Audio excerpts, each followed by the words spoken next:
بسم اللہ الرحمن الرحیم۔ السلام علیکم ورحمۃ اللہ وبرکاتہ۔ میں ہوں اقبال سحر اور آپ دیکھ رہے ہیں ریئل نیوز ورلڈ۔ ناظرین، خیبر پختونخوا حکومت کا صوبے کے مختلف علاقوں اور قبائلی پٹی پر مسلح طالبان کی موجودگی کا اعتراف۔ میڈیا ذرائع کے مطابق خیبر پختونخوا حکومت نے صوبے کے مختلف علاقوں اور قبائلی پٹی پر مسلح طالبان کی موجودگی کا اعتراف کیا ہے۔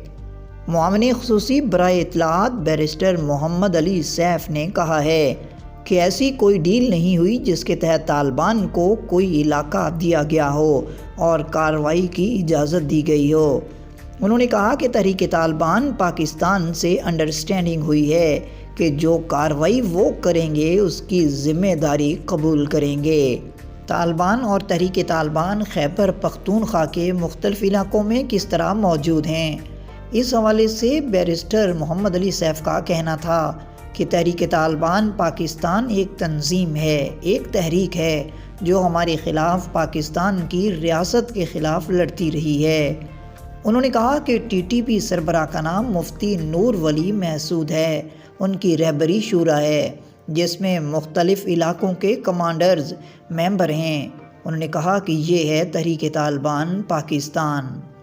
انہوں نے کہا کہ تحریک طالبان پاکستان کے کئی ایسے لوگ تھے جو پہلے تحریک کا حصہ تھے اور انہوں نے تحریک طالبان پاکستان کے ساتھ پاکستان کے خلاف لڑائیوں میں حصہ لیا۔ تحریک طالبان پاکستان سے الگ ہونے والے پاکستان حکومت اور تحریک طالبان پاکستان کے مذاکراتی عمل سے اختلاف کرتے ہیں۔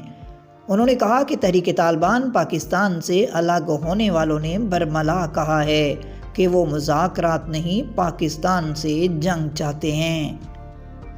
واضح رہی کہ گزشتہ روز بھی پشاور میں میڈیا سے گفتگو کرتے ہوئے ترجمان خیبر پختونخوا حکومت بیرسٹر محمد علی سیف کا کہنا تھا کہ سوات میں امن و امان کی صورتحال متاثر ہوئی ہے، مگر ایسے میں ہر واقعے کو تحریک طالبان پاکستان سے نہیں جوڑا جا سکتا۔ انہوں نے کہا کہ طالبان اگر کسی واقعے کی ذمہ داری قبول کرتے ہیں تو اس کا یہ مطلب نہیں کہ وہ تحریک طالبان پاکستان نے کی ہے۔ طالبان اور TTP میں فرق ہے۔ مزید اپڈیٹ کے لیے ہمارے ساتھ وابستہ رہیں۔ اگر آپ نے ہمارے چینل کو سبسکرائب نہیں کیا تو کر دیجئے اور بیل آئیکن کو پریس کرنا مت بھولیے تاکہ ہماری نئی ویڈیو کا نوٹیفیکیشن بر وقت آپ تک پہنچ سکے۔ کامنٹ باکس میں اپنے خوبصورت خیالات کا اظہار کیجئے۔ اسلام زندہ باد، پاکستان پائندہ باد۔